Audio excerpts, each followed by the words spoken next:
नमस्कार दोस्तों। आज जिस प्रकार भारत में बहुत से लोग आतंक की ऐसे पैरवी कर रहे हैं और जिस हिसाब से हम सभी अपने इस राष्ट्र को खंड विखंडित करने की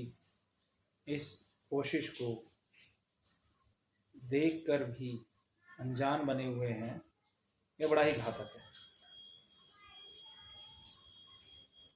जीवन में यदि हम अपने आप को संयोजित नहीं रख पाए, हम अपने आप को एकजुट नहीं रख पाए, तो आने वाले वक्त में, आने वाले समय में नियति हमें माफ़ नहीं करेगी। हम सभी मर्यादा पुरुषोत्तम राम की आराधना करने वाले, हर प्रकार की हीन भावना से दूर रह करके एक सभ्य समाज के निर्माण के प्रयास में लगे हुए सनातनी हैं। तो ऐसे में हम सब का कर्तव्य बनता है कि जब कभी भी राक्षस और उन राक्षसों की सेना के सेनापति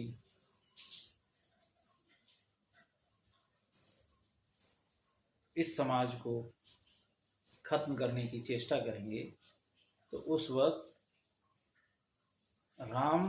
जो हैं वो अपने धनुष यानी अपने क्षत्रिय धर्म का पालन करेंगे। हमारे समाज को तोड़ने की जो कोशिश लगातार की जा रही है कि भाई हमारे समाज में जातियां हैं, जो कि कभी रही नहीं, कि हम सब ने रामायण में, महाभारत में कभी भी किसी भी इंसान के पीछे, यानी अर्जुन, भीम, दुर्योधन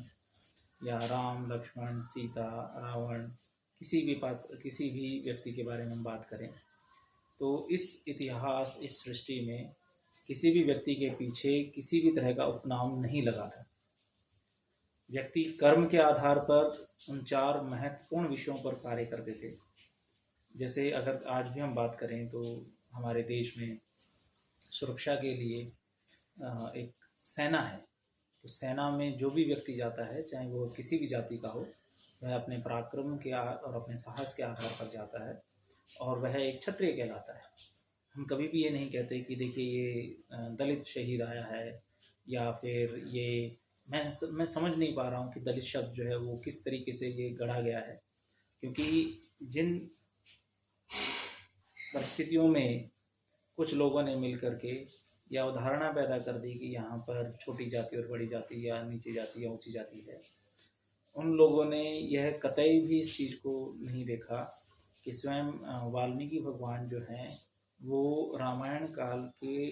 रचयिता थे, और रामायण काल में जो भी उन्होंने घटित होते हुए देखा उसका वर्णन उन्होंने बखूबी जो है वो रामायण में किया। और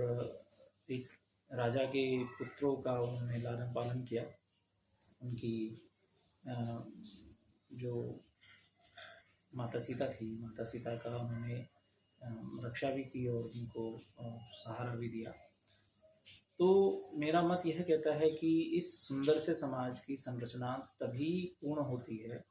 जब ये पूरा सनातनी जो समाज है, यानी मैं जब सनातनी की बात करता हूँ तो जिस प्रकार से इस 1947 में विभिन्न जातियों में बांट दिया गया इस देश को, ये जातियाँ सभी एक हैं, तो सभी क्षत्रिय हैं, यदि जिनको भी कहा जाता है सभी शूद्र हैं। क्योंकि आप ये देखिए कि हर व्यक्ति अपने आप को बचाने के लिए जब आत्मरक्षा में वह अपने साहस का परिचय देता है तो वह क्षत्रिय है। तो क्षत्रिय सभी क्षत्रिय हैं। हम जब खाने पीने के लिए या कमाने के लिए कहीं निकलते हैं तो हम सभी जो है वो वैश्य समाज को एक तरह से उसकी परिकल्पना को पूर्ण करते हैं। और जब हम अपने घर की साफ़ सफाई, अपने शरीर की साफ़ सफाई का ध्यान रखते हैं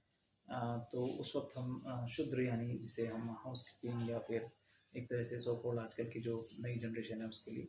और जब हम पठन पाठन का या ज्ञान का कोई भी कार्य करते हैं तो हम ब्राह्मण कहलाते हैं। तो टीचर्स, सोल्जर्स,